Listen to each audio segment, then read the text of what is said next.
I think at this point in time, SMBC and SMFG as the larger conglomerate group is looking at participating in the growth of Indian economy, the consumption growth which rides and drives this Indian economy.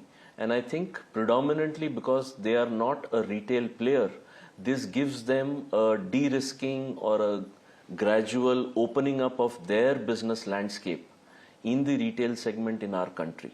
So that is the purpose and intention of that strategic play in this country. As far as each of these entities go, I think we have very clear-cut purposes and objectives. And I think SMICC per se, regulatorily also, is allowed to run on its own as a standalone NBFC.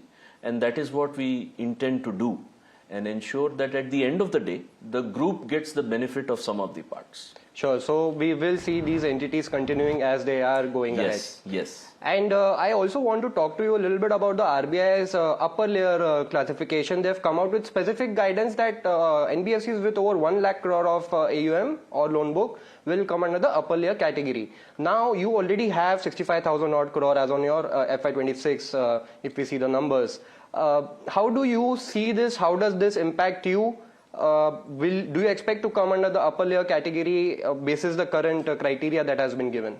See, broadly speaking, any classification of such nature is done by a regulator or a supervising authority to ensure that there is some calibration of risk and higher sensitivity to the risk therein. So larger a company becomes, you have to become more protective about what risk it can run. And therefore these classifications. However, our view is that because we form part of a large financial intermediation group which has jurisdiction across the globe, and it is also a GSIB, which is globally systemically important bank like the SIBs in India, I think our architecture and our governance thresholds in any case are quite high.